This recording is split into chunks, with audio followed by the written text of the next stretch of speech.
엘리는 부모님과 함께 쇼핑몰에서 주말을 보내는 시간을 좋아하는 아이예요.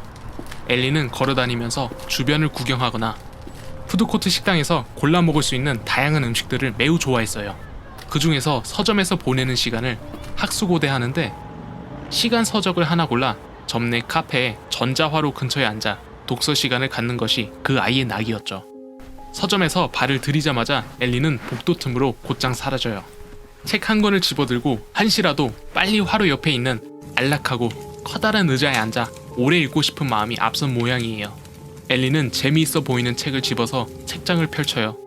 아이의 두 눈이 그를 부산하게 훑어가는 도중 매우 자극적인 표현들이 눈에 뜨기 시작해요.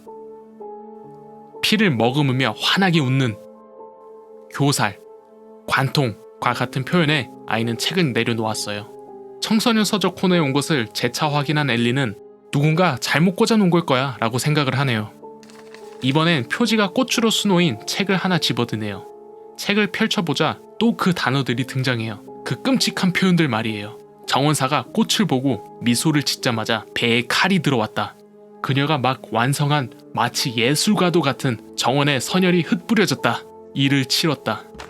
엘리는 막 구역질할 것 같아 책을 팽개쳐버리고 동물 가게에 들러 동물 친구들을 구경하기로 마음을 바꿨어요. SCP의 진실에 어서오세요. 오늘 우리는 캐테르 등급의 SCP 하나를 알아볼 거예요. 연쇄 살인범이라 불리는 3167번이죠. 본격적으로 파고들기 앞서 향후 소개할 SCP 사건들을 놓치지 않으시려면 좋아요 꼭 눌러주시고 벨 아이콘을 눌러 알림 설정을 하세요. SCP-3167은 장단편 소설이나 방대한 신화를 다루는 창작물과 같이 하나의 세계 또는 인물을 공유하는 서사구조에 출몰하는 형이초학적 존재예요. 3167은 자기 의지를 지닌 듯 행동하며 어떤 이야기든 간에 난입해 등장인물 한 명을 죽이려고 몰색하죠. 서사에 따라 외견상 차이가 있을 수는 있어도 개체가 등장할 때면 문자 매체든 음성 매체든 다음 문구와 유사한 형식의 표현이 빠지지 않고 등장해요. 키가 상당히 큰 인물이 소름 끼치는 하얀 미소를 지으며 소지한 흉기로 누군가를 살해할 태세를 갖췄다. 개체가 작품마다 소지하고 있는 무기도 다양한데 이 무기는 이야기의 일관성을 보여줘요. 예를 들어 공상과학에서 레이저를 사용하는 식이죠. 3167이 등장한 작품을 읽거나 보는 사람들은 인지적인 변화성에 지속적으로 영향을 받아요. 영향받은 사람들은 3167에게 한 번 살해당한 작중 인물은 시간 순서를 따르는 후속 작품에서 다시 등장하지 않는다고 믿기 시작하죠. 영향받은 사람들은 등장인물 사망 시점 이후를 다루는 작품들을 인지할 수는 있지만 자신이 아는 실제 서사와는 전혀 다르다고 고집하게 돼요. 이 변칙은 노출된 시점을 기준으로 24시간 이내 기억 소고제를 투여하면 치료할 수 있어요.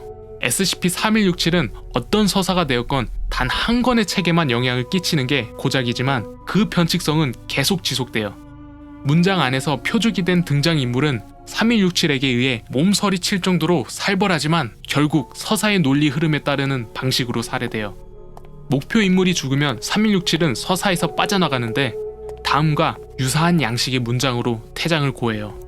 이를 치렀다. 그는 새로운 사냥감에 목숨을 취했다. 그의 인생은 다음 페이지를 펼친다.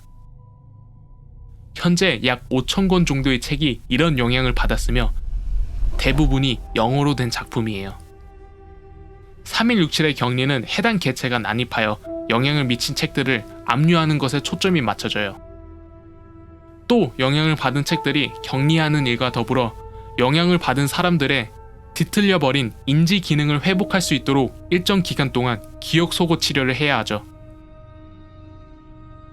재단은 영향받은 책을 몇 권 분류했으며 이하와 같이 묘사해요.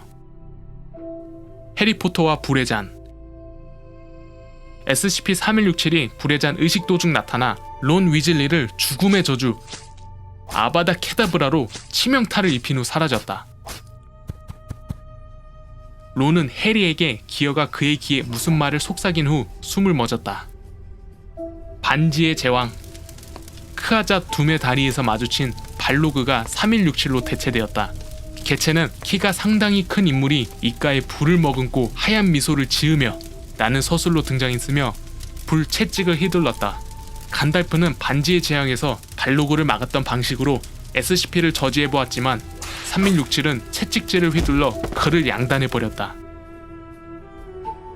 소드 아트 온라인 SCP-3167은 주인공 키리토와 적대자 히스클리프의 클라이맥스 결투 도중 등장했다.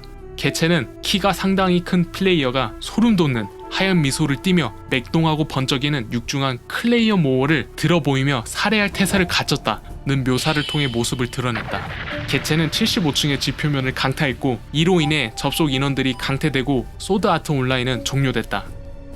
마지막 사건이라는 책에선 태스크포스 알파 4의 요원들이 SCP-3167이 이야기를 빠져나가려는 틈을 노려서 서사적 여백 공간에 잠시 가두는 데 성공했었는데요. 케이틀린 넥스트 요원은 개체와 소통을 하기 위해 여백 공간에 진입했어요. 대화 내용을 확인해 보시죠. 우리는 너를 수년간 쫓고 있었어. 알고 있어? 상당히 키가 큰 인물. 아니야, 그딴 수작 부릴 생각 마.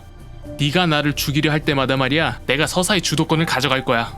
은유와 메타픽션 간에서 넌 족밥이야. 그러니까 말해. 상당히 내가 방금 뭐라 했지? 밥은 넥스트 요원에게 인상을 썼다. 하얀 미소를 짓던 그가 인상을 썼다. 나는 누구를 해친 적 없어. 실제 사람들 말이야.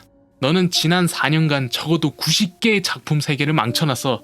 지금 네 자신을 봐. 넌 지금 인상 썼다를 한 서술구에 2번이나 사용했어. 난 너가 무슨 말 하는지 이해해. 너도 이해하고 있겠지?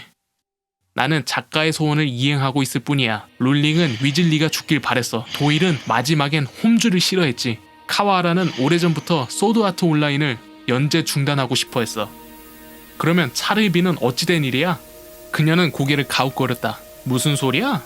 잠시만, 너 여자였어? 난 가상인물이야. 내가 원한다면 쿠툴르가 되는 건 문제도 아니지. 하지만 누가 되고 싶겠어? 차르이비는 조만간 출판되는 장편 판타지 작품이야. 네가 첫 번째 책에 난입해서 주인공을 죽인 바람에 왕국의 혼란의 도가니에 빠졌고 온갖 종류의 신적 존재들 사이에서 전쟁이 발발하게 됐어. 그건 내가 한 일이 아닌데? 근데 그거 재밌어 보인다. 네가 저지른 일이라고. 여기 기록이... 젠장, 문서에 녀석이 들어왔어. 지금 당신이 읽고 있는 SCP 문서 닫으라고. 키가 상당히 큰 인물이 소름 돋는 하얀 미소를 지으며 키보드의 백스페이스 키를 치켜들고 살해할 태세를 갖췄다. 나를 여기서 꺼내! 넥스트 요원이 애원한다. 신이시여, 제발! 나를 여기서 꺼내줘! 넥스트 요원이 애원한다. 나를 여기서 꺼내! 넥스트 요원이 말했다. 꺼내줘! 꺼내! 이를 치렀다. 그는 새로운 사냥감에 목숨을 취했다. 그의 인생은 다음 페이지를 펼친다. 지금 이 순간에도 SCP-3167은 활개를 치고 다녀요. 형이 초학 태스크포스 알파 4는 이 개체의 격리 또는 생포를 목표로 서사 공간을 돌아다니며 추적하는 임무를 수행하고 있죠. 또 3167의 최근 행동 양상을 보면 판타지 문학에 관심을 보이는 듯하기 때문에 재단의 웹 크롤러들은 서사의 일탈이 일어날 수 있는 현대 판타지 그리고 공포 문학을 두고 오고 가는 대화들을 감시할 임무를 수행하고 있어요. 이번 주제는 좀 흥미로우셨나요? 댓글을 통해 여러분의 의견과 향후 함께 알아보고 싶은 SCP를 알려주세요. 다음 주에 새로운 주제를 가지고 돌아오도록 할게요. 여러분, 시청해주셔서 고마워요.